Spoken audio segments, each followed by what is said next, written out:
Wake up in the morning, I don't got no worries, cause it's a beautiful day. So many wonder how long we will be here. Tell them that we're here to stay. Hey yo, let's get it. Boss Talk straight from the city with true heart. We got champs in the making and champs that are root them all. Got that all sport, optimal prime, ready to dominate. The hottest conversations uncensored, it's the time and place. Boss Talks, keep it uncensored, it's all hard. You could be from all walks, come tune in to Boss Talks. Got that all sport, optimal prime, ready to dominate. Hottest conversations uncensored, it's the time and place. Boss Talk. Hey guys, welcome to another episode of Boss Talk Uncensored. I'm one of your hosts, Tino Amaya, and I'm joined again with my good friend, Baby LeBron, Jeff Copi from Monroe Nutrition. Also known as The GOAT, right? Monroe Nutrition. We are Monroe. Shout out to our sponsors, Triple D Liquidation, Amaya's Fresh Mexican Restaurant. Fresh Mexican Grill, but good enough. Yeah. Tino Amaya State Farm Insurance Agency, where we have been protecting people and making promises to restore you and make you whole again for over 100 years. And then, of course, Amaya Group, Inc., where we do small business consulting, restaurant redevelopment. If you're looking to change a menu, looking for some menu engineering, looking to revamp your space, give us a call. You know, Tino, I've been thinking about this for 3 weeks. How I butchered the last intro. Yeah. And I was like, I'm going to get this one down. Let me get this one down and then right. I messed up the restaurant and the grill.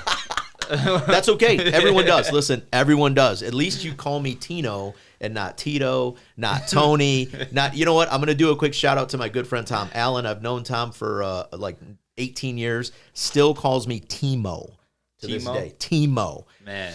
Well, guys, we've got a great show for you today. We're here with a new good friend. I'm going to say a new friend for me. I know, Jeff, you've known John for quite a while, For some years, yeah. Yeah. So we're here with John Carrabino from Level Up Training Facility. Dun, dun, dun, dun. Now, I don't know John very well. I'm going to say, we just met this past summer when we catered your guys as the end of the year football for the Red Storm. We'll talk about that because you guys own the Red Storm now, correct? Yes. Okay. And we're going to get into a little bit of that. But right now, John, tell us a little bit about you and tell us a little bit about Level Up. All right. So first, this is my first time ever on a podcast. So I don't. Hey, welcome. I love it. I'm making history. I don't have a sweet intro, but appreciate the opportunity. So thank you, Jeff. Thank you, Tino. Appreciate it. I am a fitness professional, sports performance, strength and conditioning coach. I own a pretty complex sports business at the Level Up Training Complex over on 987 Stewart Road, where we offer a variety of sports and fitness programs for youth all the way through the adult age group. Now, do you guys, real quick side note, do you guys have like a website too? Yep. It's www.levelupmonroe.com. Perfect. You can find all kinds of info of what we do there. Upcoming programs, things like that. Right now, we are in the middle of our Youth Flag Football League, which is awesome. This is our second year doing it. And I just love everything fitness and everything sports. Dude, that's awesome. That's my incredible. life revolves around, So, quick question. Why? So, clearly, you were an athlete then in high school? Yep.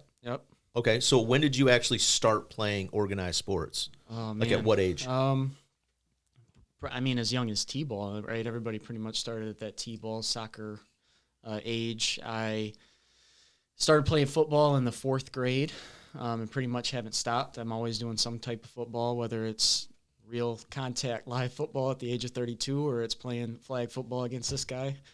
We have a 8-year rivalry going on. Oh, yeah. Well, that doesn't surprise me. Baby LeBron probably doesn't want to get tackled. So the flag football probably fits. You better tell him about my. Well, I'm just saying, days. you see LeBron barely get touched, and he fakes injuries. I mean, he's out right now with I don't know, a toenail injury or something. The good news. Jordan played with the flu, but go ahead. What's right? He could have quit 8 years ago, like Jordan did. Stopped at 12. Well, right? I mean, after 3 straight championships in a row, Jordan had pretty much sealed his GOAT status. So, anyways, Jordan is endurance durable. Yes. Because I'm ready for both of you. This is actually the podcast I've been looking forward to. I'm ready for both of you. I'm ready for everything you guys got when we get to that subject. Nice. Okay, so you just mentioned you guys are in your second season of flag football. What other programs you guys do for the youth? Our club volleyball program is really big. Nice. We just had our tryouts for that, so we kind of kick off that season in January. It will run all the way until April, May. Okay. That's a big thing we do. I offer my fitness training. A lot of our club sports teams, our baseball, our softball, and our volleyball will do their fitness and sports performance training with me. In the gym, right now we're running an adult volleyball league, which is pretty cool. I think we got like 8 teams in it, compete every week. Our youth football, youth soccer, we're in the middle of our youth soccer and our high school soccer league right now. We also have an adult soccer league going on. Constantly running baseball and softball and volleyball, basketball camps, clinics, things like that. And then we also have a ton of awesome other sports programs that rent and lease space out of the facility during the winter months. So yeah. No, that's awesome. Now, do you have any like sports certifications? Are you like a physical therapist or anything like that, or sports therapist? I actually went to school to be a teacher. So Wow. I have an education degree in integrated social studies Okay. and history. Was a 5-year collegiate athlete. Oh, no, where'd you go to college? I did 1 year at the University of Findlay. Okay. And then 4 years at Defiance College in Ohio. Nice. Okay.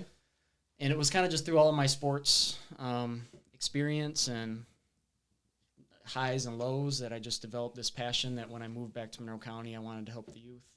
It started with moving back to Monroe in 2013. I was helping my little brother and all of his friends. Started coaching football at SMCC.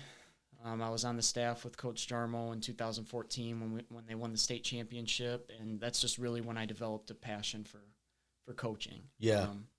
And then since then, I've gotten tons of certifications and just got really passionate about the sports performance side of things. How can I help an athlete improve in their sport while staying injury resilient? And that's kind of been my mission in life because I had a lot of letdowns from injury in sports. So Yeah. A lot, so. Wow. Yeah. And I know, Jeff, you were talking earlier. You said you spent about an hour with him learning all about the sports science side of what he actually does. I want you to get to that in a second, but one thing I do want to give a quick shout out to SMCC. I'm gonna say the little engine that could, right? I mean, took down an undefeated team to like win their division, and then they didn't go far in the playoffs, but man, hats off to them for at least putting in the time and the effort to get there. I mean, congratulations to them for that. Yeah, shout out to them, man. Yeah, but go ahead, Jeff. I mean, I know you guys spoke earlier about the sports science thing that he does, and I don't know anything about it, so I'm gonna back out. Oh no! I'm a chubby guy. What was so great is being an athlete my whole life, and always wanted to perform at the best. And I like to. It's something I'm interested in, right? And so he was able to give me the visualizations of, hey, this is how it's supposed to look, and this is how people have been doing it, and dog ain't doing it right. You need to get right back into position, right? And he showed me exact examples of how even sitting, right? He said, we just be chilling like this. Yeah. Not in line, nothing in line, right? Yeah. We need to get our body back into position. And so we didn't get to finish, but I'm super excited to see, because he took some videos of myself, doing certain movements. Wow. And I, just from seeing how you're supposed to do it and thinking back to, even to those videos that we took right before that, I'm like, bro, I know I wasn't in alignment, and I'm trying to get in alignment with how I'm supposed to be. So I'm excited to go back and see those videos and get coached by him. You know what? So I'm gonna say this. I still do Brazilian Jiu-Jitsu. I've been a Brazilian Jiu-Jitsu practitioner since 1997. Shout out to Hoist Gracie, good friend, and then of course Master Kaiki, another great friend. Todd Williams at Monroe Jiu-Jitsu. Let me get that all out. Shout out to those guys. But I still train quite regularly. I might have to come see you and see what needs to be put in alignment. But jiu-jitsu is a great sport to get into because I love a huge piece to what Jeff's talking about is it's a complex thing, right, to talk about the natural movement stuff. I'm now a movement coach, right? I started off as kind of priding myself in being a strength and conditioning, sports performance specialist, but over the years, I've really made the connection, and just all of my experience, all of the people I've worked with, understanding that the way the human body is supposed to move is a huge piece of the puzzle that is very, very missed in the industry. And jiu-jitsu, just going back to that, it's all about getting on the ground, the grappling, all that stuff on the ground. It's getting back to our center of being a human, right, and moving the right way. It's great for your movement. It's a great foundational sport to be in. So yeah, it's a great workout. You know what, man? I've like I said, I've been doing it since 1997. I've had some great experiences with some great guys all over the country.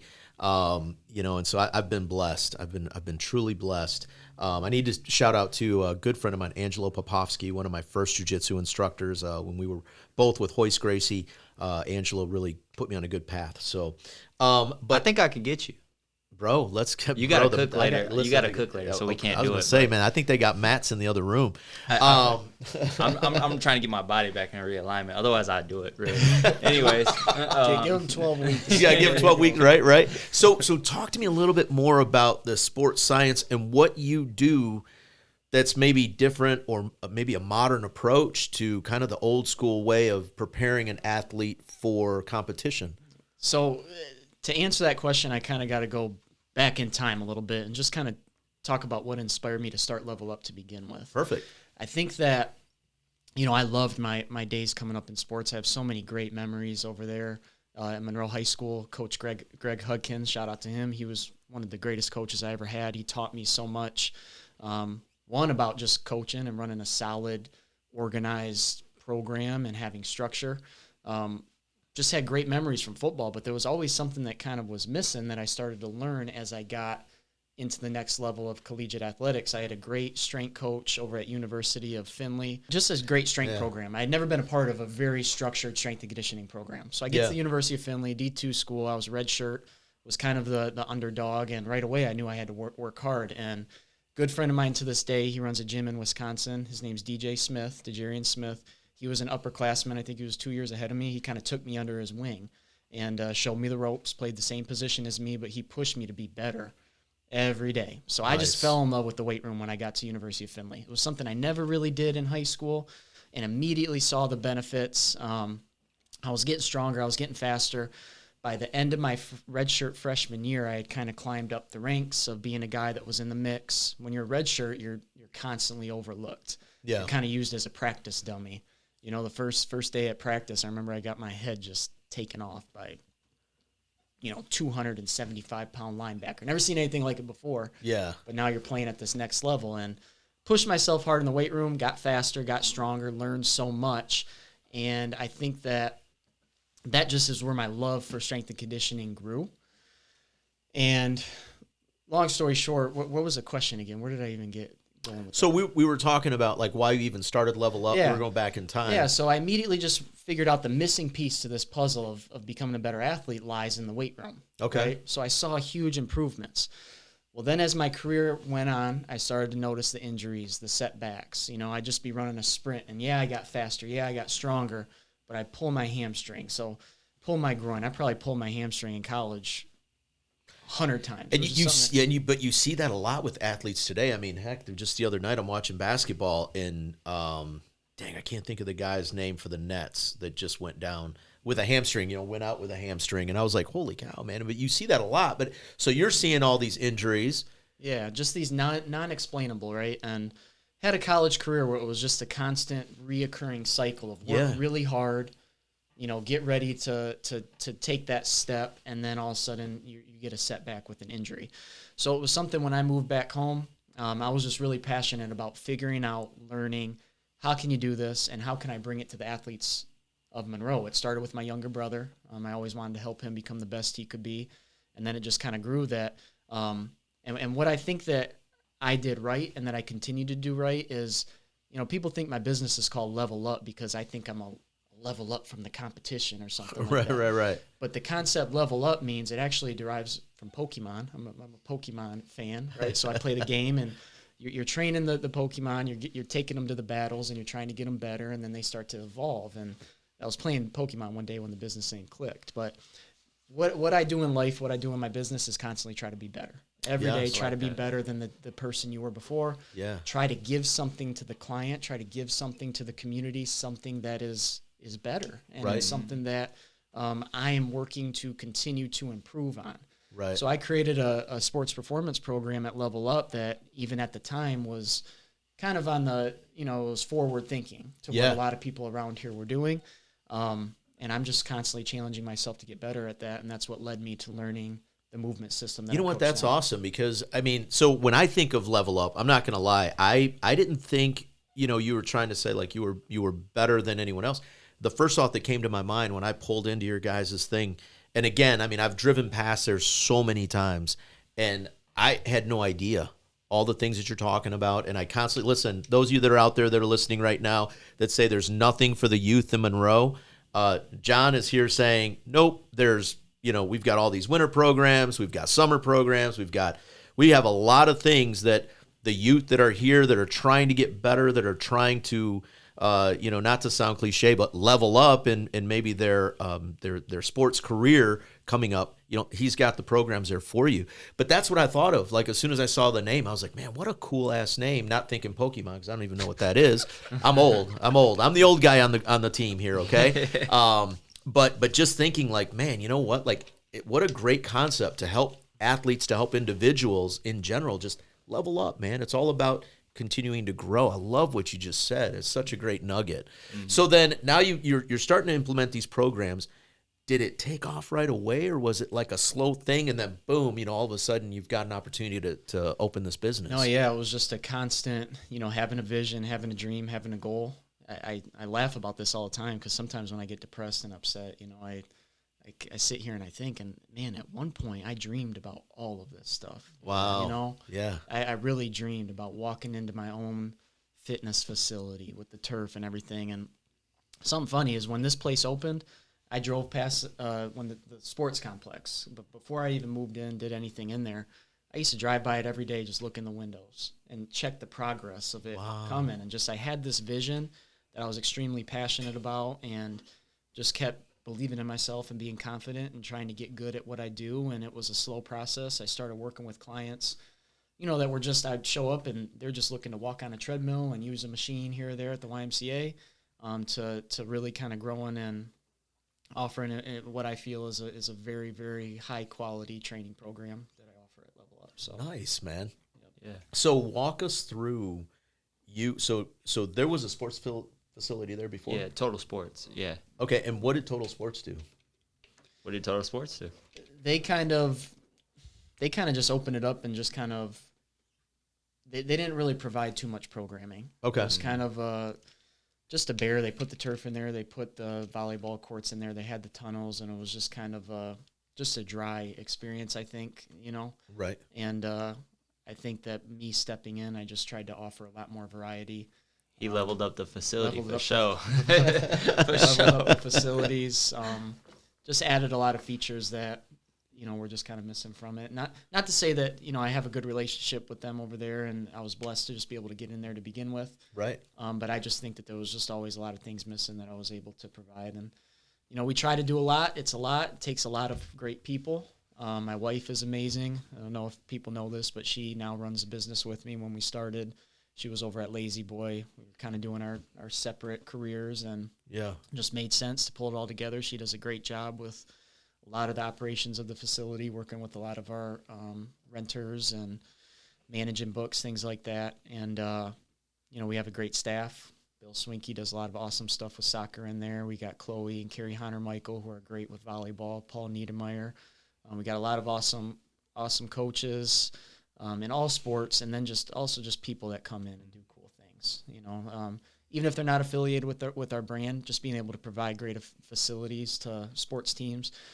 Having an indoor sports complex that CC can come practice in when the weather gets cold out there. It's awesome, Monroe High. So we got pretty good relationships with local schools. It's really a great thing that takes a lot of awesome people to make it possible. So You know what? That's awesome, man.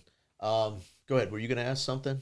Oh, I was just going to say, and what I've noticed through the years is everyone who's in there, is usually a product of the product, right? It's usually, I've seen athletes that you've coached that come back and help. come back and help, and so it's pretty neat. It's like a full circle thing. Wow, man, that's a testament to you too, and the kind of the mentality that you have and the vision that you have.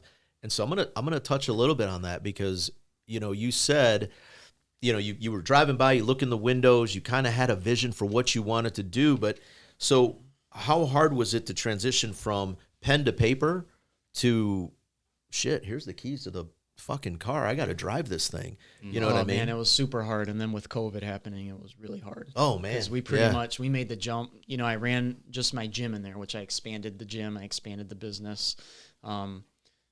Years since 2015, 2019 is when I took over everything, and it was going great right when we started. And then all of a sudden it was like, bam, right into a brick wall with everything with COVID, with the closings and all that stuff. Yeah. So that was a battle to get through, but now that we've gotten through it, I feel like we're firing on all cylinders, and the world has changed. The landscape of fitness just in general and kind of everything has changed. I think that we live in a world now where people are a little bit less willing to do activities. I mean, and it's sad to say, but kids just aren't wanting to do as many activities as maybe they used to, but I think that we're doing a good job of continuing to offer good programming and everything. But it was a good start, and then it was obviously it was a tough for all businesses to get through that period of time. So 100%, man. We're doing a tell us what you're thankful for thing at the restaurant, and Especially you. Yeah, I tell you what, man, it was brutal. I'm not gonna lie, it was brutal. I was just talking to some guests the other day, and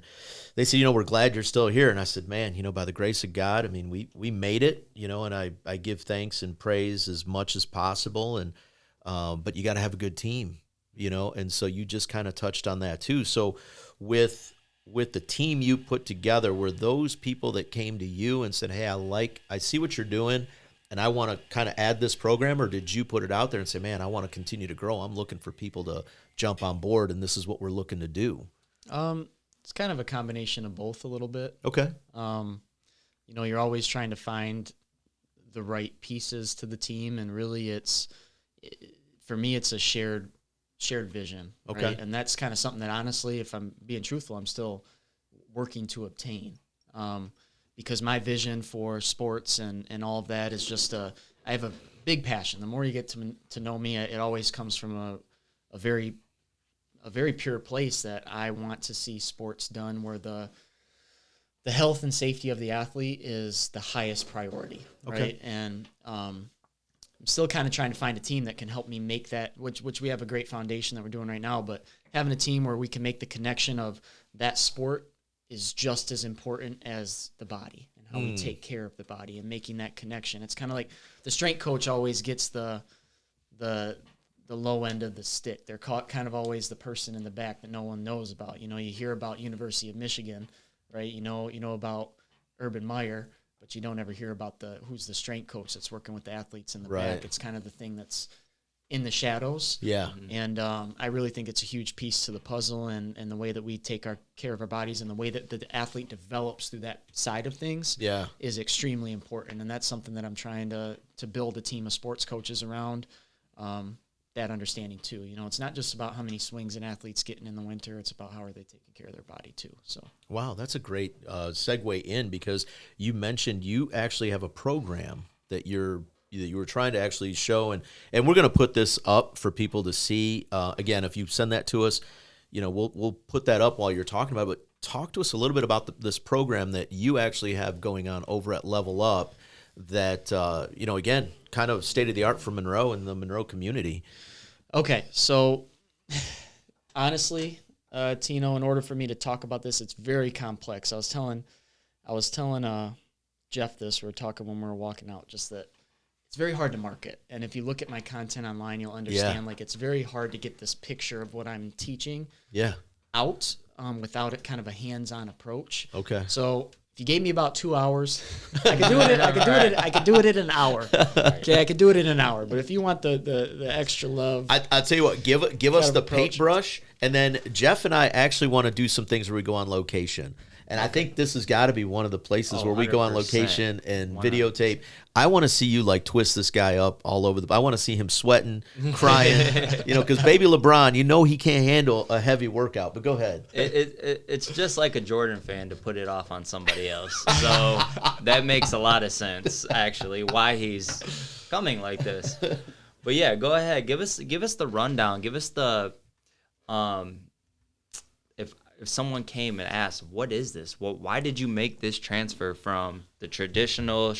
And I want to even say that even before, you weren't doing unsafe movements. Compared to what, That's what's crazy is I've eliminated a lot of what I used to do, but the mission has always been the best form possible. Right. No heavy weightlifting, no staying away from Olympic lifts, staying away from machines, a lot more movement based. You call it functional training is what I've always been doing, and more speed, explosiveness, that kind of stuff.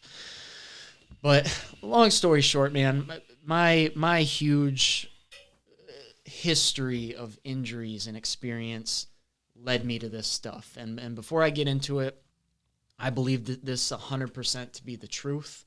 Okay. To the way that fitness should be done. Now, there's a lot of different ways to do it, right? So first thing I told Jeff when he came in my office today is the term is GOATA. That's what everybody sees. It stands for the greatest of all time actions displayed by the greatest of all time athletes. It's a company based out of Louisiana. Huge thanks and to Ricky Stanzi over there, Gary Scheffler, a lot of other coaches, Coach Bosch, Coach Gill. They blessed me with this knowledge. Yeah. And it was during COVID, I finally had the time to kind of sit down, reevaluate my fitness program, learn about this new stuff. And we all had time to do some reflecting. And yes, we did. And I had some time to experiment, being in the gym. That they said gyms were closed, but I still went in there every day. Right. I mean, yeah. But had time to kind of dive into this stuff. And I told Jeff right when he even came in today, take the concept of GOATA, stands for the greatest of all time athletes, put it on a shelf. Those guys discovered it. What they've done is amazing. What they're still doing is amazing. But really what they've discovered is something that everybody should know about. It's the natural way that the human body is supposed to forward locomote, move through space. We got to walk, we got to jog, we got to run. Constantly we're supposed to be moving forward.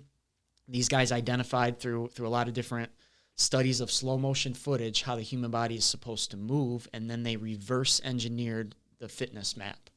Okay, so I'm somebody who believes that the movement map in the exercise science world is incorrect. All of the ways that we're taught that we're supposed to get strong and fast and the way that the body moves is based off of a faulty movement map. And what GOATA is and what I do, I'm a natural movement specialist. We study natural human movement. We help people fix their unnatural movement patterns. And ultimately that results into a body that is endurance durable, meaning you can do whatever you want with it. You can play basketball. You can run miles. You can hike. You can golf. You can do everything pretty much pain-free and avoid a lot of the problems and complications that come with moving your body incorrectly. Wow. So natural movement is what I teach. Okay, so when we started this thing, I said, I might have to come see you.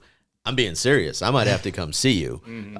That's absolutely amazing. So, and I know, Jeff, you said he videotapes you earlier, kind of doing some movements, moving around. So what's the process? So if I were to come in and you do an evaluation, what's that look like? So it starts with an assessment. Okay. And like I said, I've been going on almost 3 years now of educating myself with this. I've been doing it since 2020 with myself and working with clients. I told Jeff this when he came in today. This year, I finally, towards the tail end of 2020, I'm very confident in my ability to assess film and to prescribe regimens to people. Because in order to get certified in this stuff, it takes a lot of work. You have to actually do it. It's a challenge. You have to fix your own body. You have to fix clients. I think I had to, prove that I could fix the movement of 10 people on video, which is tough, because people kind of judge fitness on, can I squat more? Can I bench more? Right. Can I run faster? Whatever. But what we do is, can we visibly show you that you are better? We call it see-feel technology. So something that's become, and advancements in technology are these phones. Right. And we have the ability to record anything, replay it back, HD, 4K, and studying slow motion footage of the best athletes in the world, of indigenous people, of kids, of non-contact catastrophic injuries. These are ACL tears, Achilles shreds, all this stuff. We've identified what good movement looks like, what bad movement looks like. And so the process first is to understand, how do you move? What does good movement look like? What does bad movement look like? And where do you fall in that in slow motion tape? And we call it see-feel technology because first you see it, then you do it, and you feel it. Yeah. There's not been anybody that I've met yet that hasn't been diligent with this, for 3 weeks plus, 4 weeks, that isn't saying they feel something different in their body happening. That's a good thing. This stuff alleviates back pain, knee pain, hip pain, and then it also will help you become the best athlete that you can be, because when somebody comes into my gym, we're putting an athlete in the best, the best athletic positions that we see on tape, and the best athletes in the world, like MJ. So See, and I was following you too. I was following you until he is number 2, though. People never talk about the number 2 guy. I mean, you guys do, but No, we talk about LeBron all the time. What do you mean? Every day. I mean, we talk about LeBron, and he's not even number 2. He might be top 20. And I mean, Kobe's up there. You can't discredit Kobe. When we didn't ask. Kobe's a go-to too. Kobe was the second coming of Jesus. We didn't ask. I'm gonna get in trouble for that one. Sorry, Mom. We didn't ask Hooter who he liked the best, and on part 2, I can't wait. I'm saving it all for that one. Dude, he's from Cleveland. Stop it. He's from Cleveland. So again, let's talk about age levels for this, because it's sounding to me like that it doesn't really matter what level of athlete you are. It's sounding to me like you're saying it doesn't matter. Again, you got, young guy, old guy. He's very athletic. Sexy, humble, great looking. Anyways, keep on. I try to stay athletic. I'm not going to lie. It's getting harder and harder. And some of the things you're saying, I competed in jiu-jitsu. I was still doing competitions all the way up until 2013 was my last competition. I went out to Indiana. I've got a bad shoulder, bad knees, bad back. And so I stopped competing. I've slowed down my training. You're saying, I could come and do an assessment and quite possibly alleviate a lot of the pains and things that I've been going through. Yes. And does it matter what age you are? No. So first off, reconnecting with your natural movement and gaining this knowledge is for everybody. It's for kids. It's for parents. It's for high-level athletes. It's for low-level athletes. It's for old people. It's for everybody. And that's really what's amazing, and it's so powerful. This stuff, the knowledge. We call the knowledge of this, and that's why I'm excited just for this opportunity. It's generational wealth. Right now, I'm not training my kids. I'm just making sure that my kids are keeping the good movement that they display. And there's lots of ways to do that, which we can talk about in probably a completely different podcast, right? Yeah. But everybody's like, now, are you teaching your kids to do that? No, I'm not teaching my kids to do anything. I'm just promoting the good stuff that we start displaying as we're kids. And I could talk about that more, but one thing that we study in slow motion is kids, toddlers. How do they stand? How do they rest? How do they walk? How do they run? How do they play? Those movement patterns, the same kind of tendencies of those things, of how a child will stand, will walk, will run, are the same things that we see Michael Jordan display on the basketball court, that we see Muhammad Ali display in the boxing ring, and they're all the opposite of the injuries. So that's kind of what this is all about, is getting the knowledge out there. It's pretty complex. It's hard to understand. But when you understand it, it's extremely simple. Yeah. It's very simple. And like earlier, I kind of joked a little bit, and I said, well, this is kind of like what Tom Brady does. But this is, he's like... What Tom Brady's doing is closer. Okay. To this than what... Yeah. Because you hear, that he's doing some banana stuff, and I even watched the, the thing that they did on him, the little 10-episode special thing.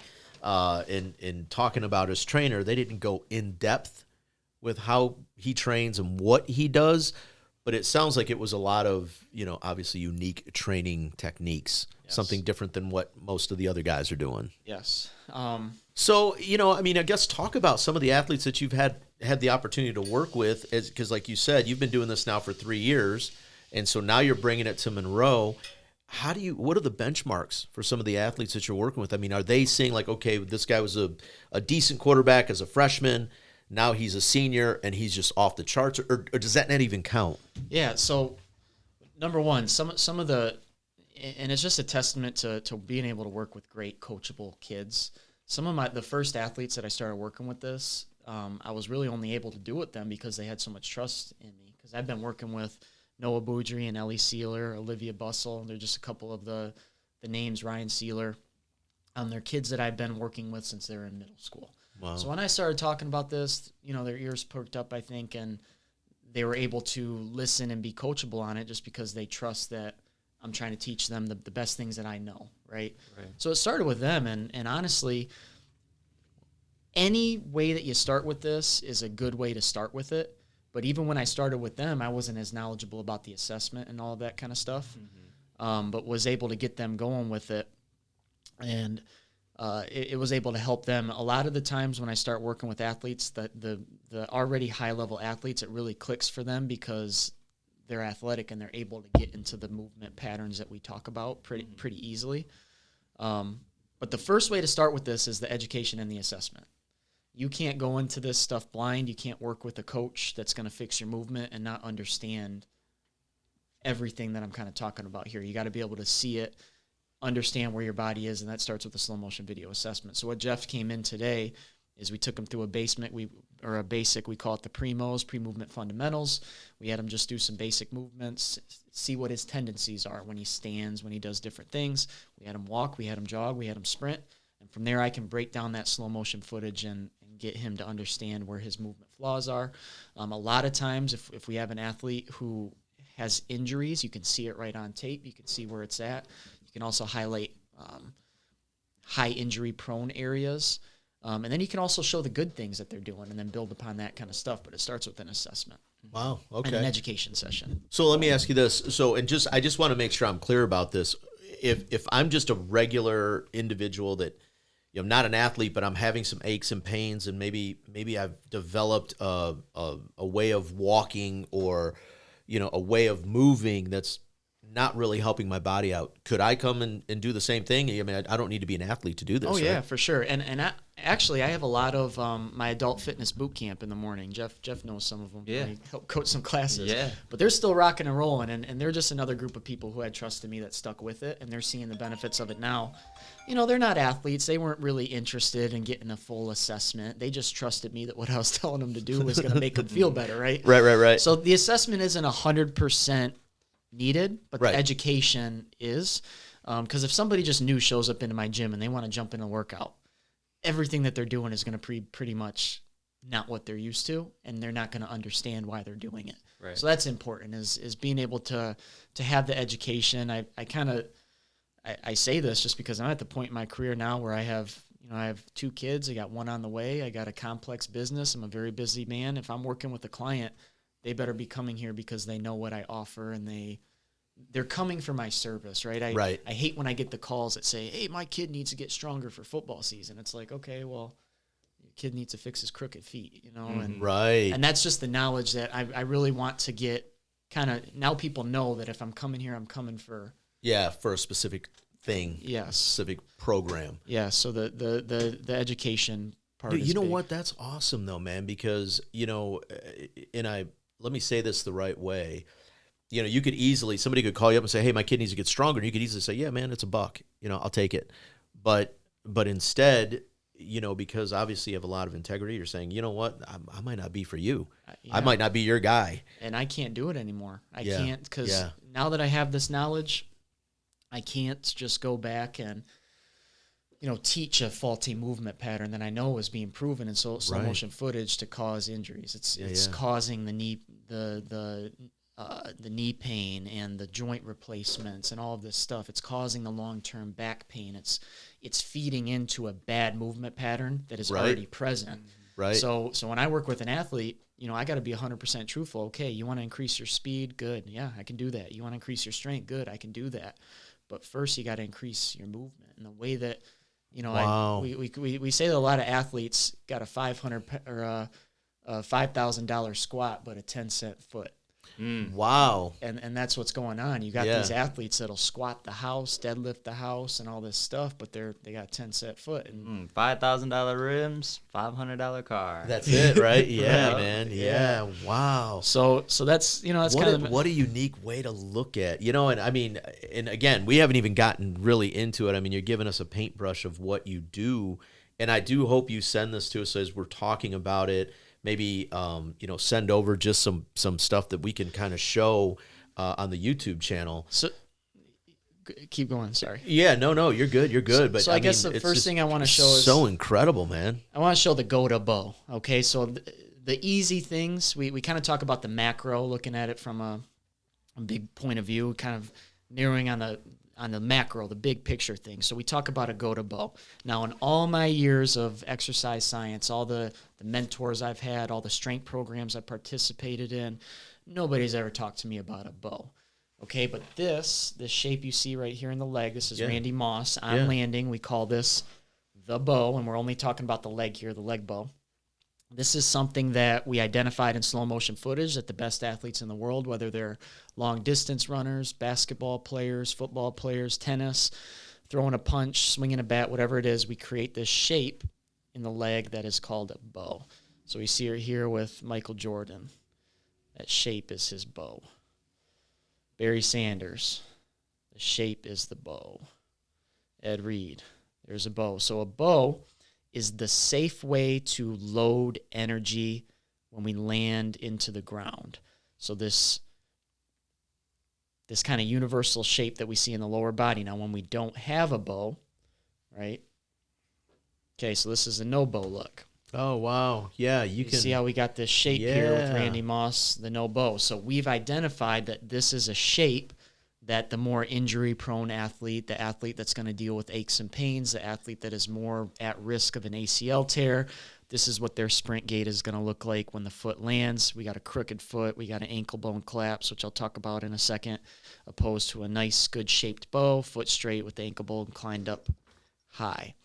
So that's just one piece, is understanding that the way Jeff, you look horrible. That's not Jeff. So here's a good, I like to show this one. This is a good shape of a bow with DeAndre Hopkins, and then we got,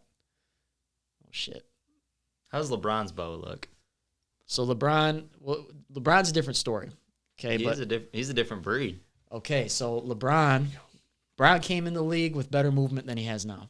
Okay. Wow. And we'll kind of talk, the more that you understand it, you'll understand.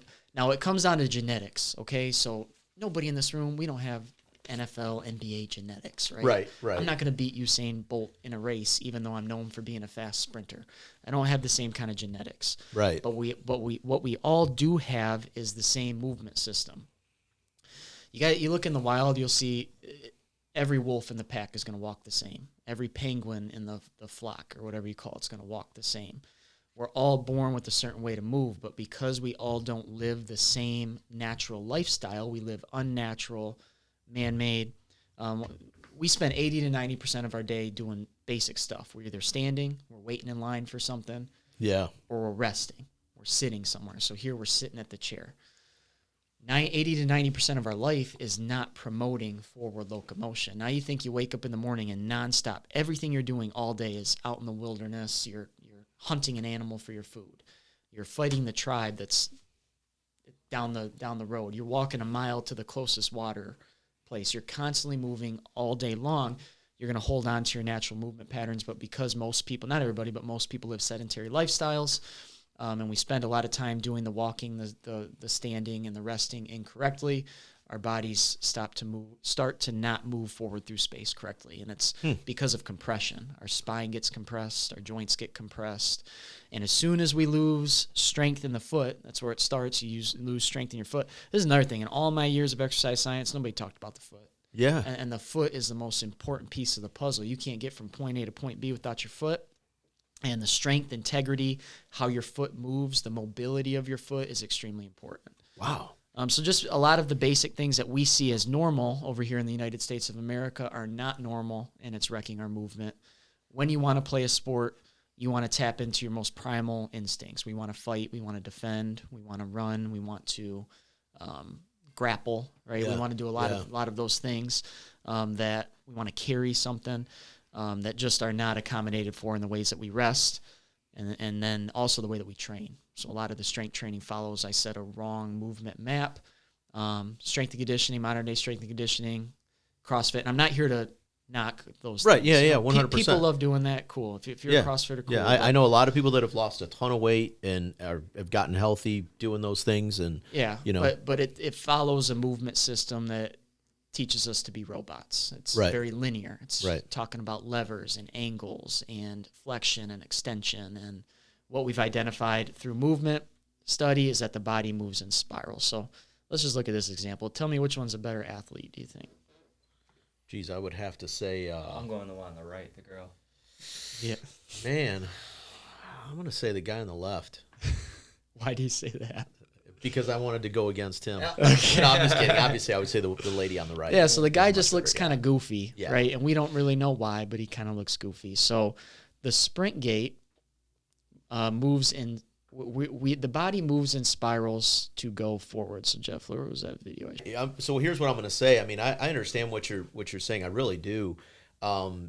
Myself being an athlete for, and me being in combat sports, and I'm going to say I wrestled, I boxed, I did play baseball when I was younger, but I gravitated towards contact sports. I mean, I really like. I'm one of those goofy guys that doesn't mind getting punched in the forehead. And so I've always gravitated towards those things, but you see a lot of guys, their careers end early because of, at the shoulders, backs, lower backs, knees, ankles. So where I was at 29, yeah. If I would have kept doing what I was doing and I didn't find this, done. Wow. That's how much knee pain I was getting, hip pain, stiff, just my back was killing. I'd get done playing a sport and just feel like I just got broke. And I honestly, part of the reason why I continued to play for the Red Storm is just I love it. Okay, first off, playing a sport, that's my hobby. I got to be on a basketball court. I got to be on a football field. I got to be doing something that is competitive, that is fast. It's got to be a fast sport. I get bored when I go running, even though I'm pretty good at running. I get bored just running. Right. And part of me playing on the Red Storm was just to prove to myself that my training works and that I can finally enjoy a football season without being hurt. And I did that. At the age of 31 and 32, I made it through around 20 games until I even experienced my first injury, which was a really weird position I got tackled in. Yeah. So it was contact, but it just tweaked my groin a little bit, nothing serious. But I finally enjoyed at the ages of 31 and 32 playing. I mean, it's not as organized, but it's barbaric out there. I mean, Jeff played a few games. Yeah. It's physical. These guys are trying to take your head off. And, I played 2 years of football at the oldest I've ever been and finally was able to not have to worry about, hey, if I cut a certain way, I'm going to pull my hamstring. Or pull my groin. So that's one of the reasons why I did it. And through that, through the Red Storm, able to just show a lot of people that you can stay fit and active and be a part of a team and reach a goal and stay doing things. It's just overall, which we'll talk about later, but the Red Storm is just a great program for all of that, for a lot of guys to release stress and to have something that they're kind of fighting for. So this is just an example of the pressure wave. So you tell me and look at this guy running. He's only taking kind of a half step here, but you see all the wiggling and all the moving that's going on? Yeah. So these are, what he's displaying here is the proper way to load and release energy. Now, based on how our posture is, based on how our movement is, we're either going to load pressure, transfer pressure, and release pressure, which is energy, correctly or incorrectly. And there's a certain way that we should be moving, and a lot of people are moving the wrong way. Wow, so. That's. I mean, honestly, man, I want to do we got to do another part 2. Yeah, you know what I mean? This almost is a whole thing in itself. Yeah, I mean, there's just so much that we could really get into, with that. And I do hope you send those videos so that as we're talking about it now, we'll be able to upload those videos for anyone watching on YouTube. They'll be able to see that. But let's transition really quick because we're going to wrap up here in about 10 minutes. We got about 10 minutes left. Let's talk a little bit about the Red Storm because, I was fascinated. I went to my very first Red Storm football game this year. Shout out to Devin Rucker. Let me go up into the press box, and man, we just started. Stelios. I think Stelios was there that day, and I mean, we just had so much fun. We had such a great time, and it's such a great thing for the community. And so we, every Saturday, my guys, we were wearing our Red Storm T-shirts. We put the poster up with the game days and things like that. Okay, so how did that? Because it was something else before, right? Wasn't it the Timberwolves or something? Yes. Was the program here, and then that got shut down, and then you guys took it over when then? So actually, 2018 was the last season for the Timberwolves. I played on that team in 2018. Okay. And it was just gone, and it was something that just kind of came up. At first, it was something you laugh about. It was a vision, and it was just something that nobody stepped up to the plate to do it after those years. And I was like, "Fuck it, let's do it." Yeah, let's go. Yeah. Yeah. So we started it, and I just kind of wanted to take the same things I believe in with it, give the guys a great experience, be able to utilize the training facility, which is unique. Not a lot of the semi-pro teams have access to nice facilities. Some do, but a lot don't. Or a lot do not, and just really wanted to create something. Obviously I wanted to play, but it's bigger than that. When I tell people this all the time, when I started that football team, I want to see it keep going, because for me, when I came back from college, this is just part of my story that's a whole nother podcast, I guess, but when I got done, man, I loved playing football, and just from being hurt so much, I always wanted to see what can I do. I know that I can do great things on a football field, but I never got the chance. So when I got out of college, I was pushing myself. Now, the only way to play football is either to get paid, right, which is really hard to do. Yep. I actually tried out for an indoor arena team that was paid. I think you don't make a lot. Maybe the max is like 30 to 50K. I don't know what it is. Yeah. Made it to training camp and pulled my hammy. It was just a reoccurring problem. Yeah. So I was blessed at that time, though, that I had the Timberwolves, because I played in 2014 and 2018. And just being able to be a part of a team, compete with your boys, go out on a football field, do what you love, relieve the stress, don't think about anything except for that on that day. It's just something that I appreciated so much when I was a young person out of college, without really direction on where I was going in life 100% yet. And being able to just bring that back has been great. Seeing the joy that's awesome. Whether a young kid, an old kid, Jeff, I know you had fun when you came out and played football, being able to see people having fun and doing it and showing up to a practice, showing up to a game together. It's just a feeling that, if we could be able to provide that for our community, I think it's awesome. And what's cool is we're getting a lot more young guys that maybe didn't have the chance to go off and play college ball. And this is where they get to fill that void. Yeah. It's a great, you know what I have to say, man, you are so I'm a follower of coaches. All right. So I became a Duke fan. And let me say this right away. I'm not actually a Duke fan. A lot of people think I am. I was a Mike Krzyzewski fan. I love Michigan State, but I'm more of a Tom Izzo fan. You know what I mean? And last night, you look at what he's doing with this team that nobody started the season. Nobody thought that Michigan State was, they're not even ranked. Take Gonzaga all the way to the, lose by 1 point on the ship about a week ago. Last night, topple Kentucky. Just an absolutely phenomenal job coaching, the guys that he has. And Izzo historically has always done a lot with less, right? Krzyzewski's always just been blessed with great Duke teams, but he's also a great leader and a great coach, things like that. I bring that up to say, I understand now. Earlier I said, man, I really want you to tap into how you lead people and how you get them to buy into the vision. And just you sitting here talking to me, I'm like, shit, coach, put me in. Like, when can we start? I'm like, dude, when can we start? Holy shit, man, you are, I'm not going to say you're intense, but your passion comes through really, really well. And, he's saying that some people that don't know me, it's just being misunderstood. Some people that don't know that about me, they take me as just an intense, serious, I just love everything that I put my energy into, because if I don't love it, then why do it, right? Right. Really quick, I just want to say some things. First off, you talked about Dev earlier. The Red Storm wouldn't be possible without Dev Rucker, everything he does for the team. He really helps on game day. He gives us that, that game day experience with the announcing and helping out with the marketing and different things like that. Coach Bates has been great in terms of right now the football program has been tough. To win a football game is hard. I don't care what level you're at. Football is one of the toughest sports because it's the ultimate team game. It's not only physical and fast, but it takes a lot of people doing their job. It's tough. When we entered into this league, we entered into the toughest available league. It's called the Midwest Elite Football Alliance, and it features some of the top-ranked teams in the country. Yeah, no, went against them. You know, we play the Detroit Ravens, the Seminoles, the Gators. I mean, these guys, long-standing programs, competing at high levels. They have phenomenal athletes on their team. And, you know, we came in swinging with, hey, we're a brand-new program, and we're going to compete against some of the best that are available.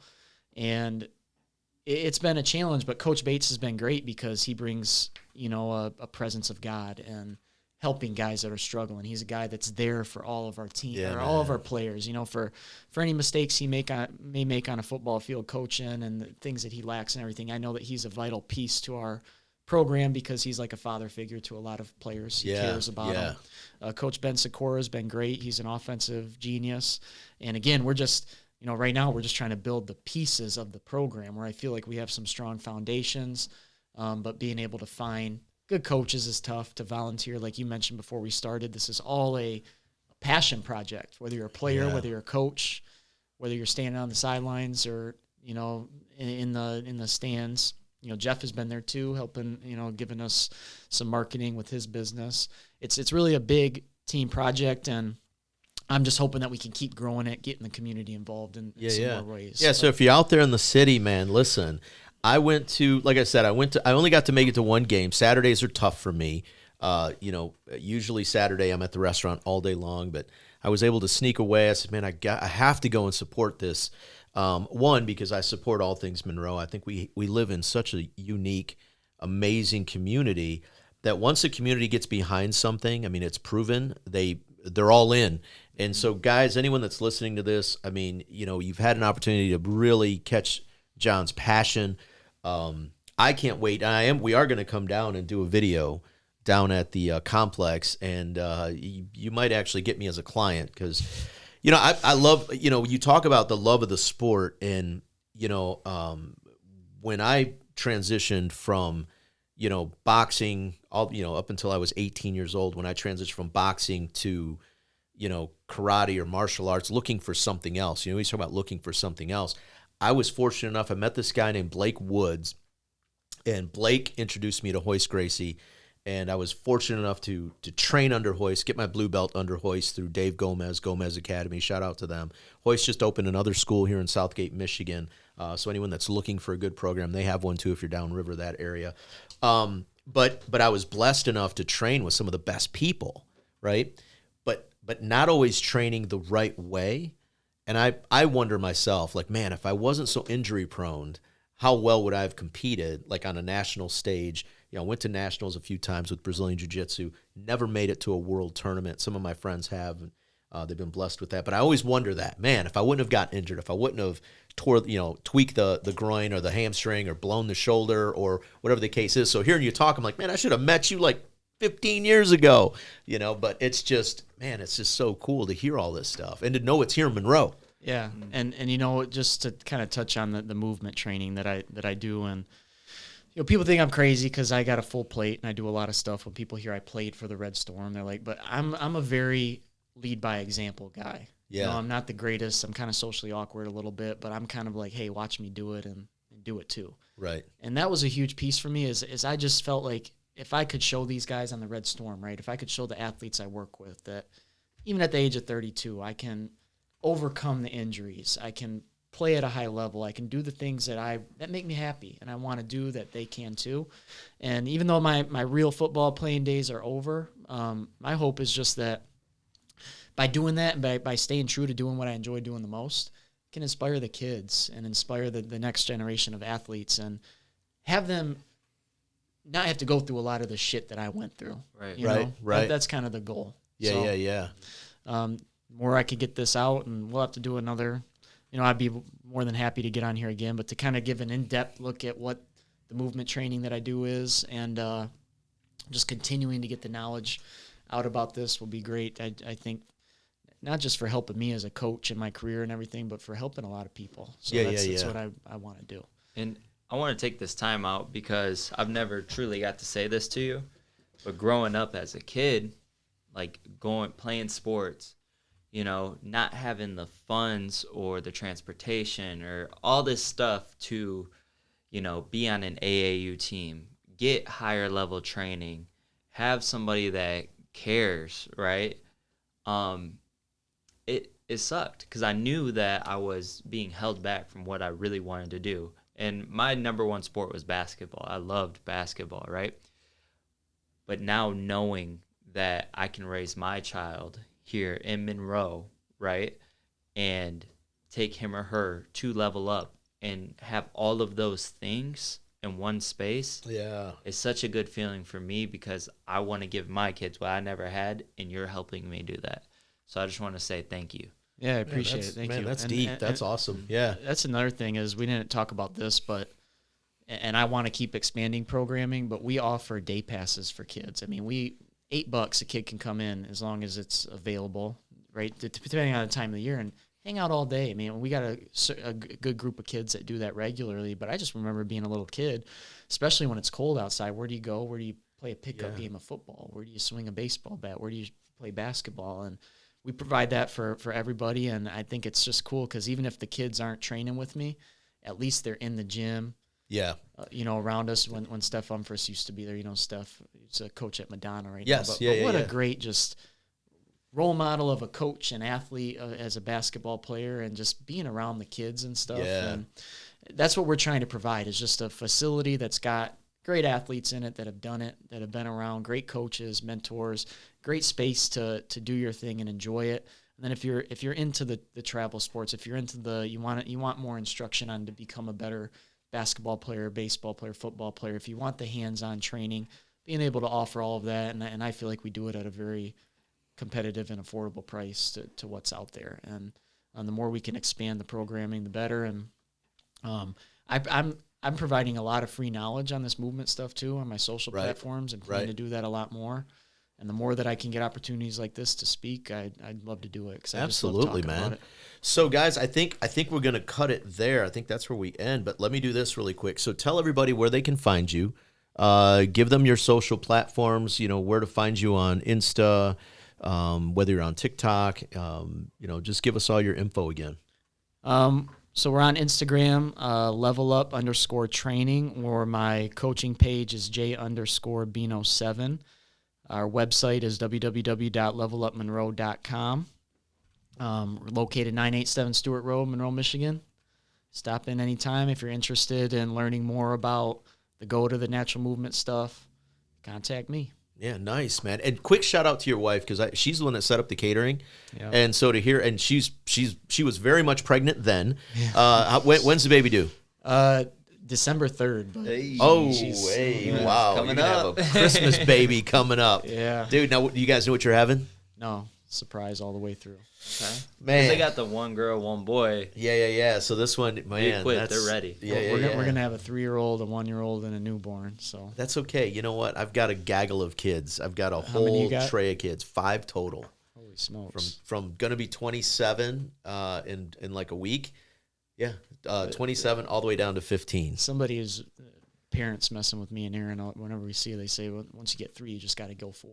You know what? I just had a couple come into the restaurant yesterday, and they said, well, you know, we have 4. What's 5 like? And I said, man, it's easy. The older kids take care of the younger kids. You're good. You're good. Have them. Right. Have one more. You know, but, well, that's cool, man. Well, John, listen, it's been great getting to know you. It's been great meeting you. I'm definitely coming down to Level Up, and you heard what the man said. Stop down, natural movement. I can't wait to check it out. Jeff, what do you got? Hey, you're part of the reason that Monroe is becoming a better place. And I'm going to leave it exactly at that. So are you guys, man. Nice, man. Nice. Thank you, guys. All right, guys. Well, listen, you can check us out again, Boss Talk Uncensored. You know, I'm one of your hosts, Tino Amaya, my good friend. Jeff Copi. All right, man. Check us out again. We'll talk to you soon. Peace. Boss Talks, keep it uncensored, it's all hard. You could be for more walks, come tune in to Boss Talks. Got that all sport, optimal prime, ready to dominate.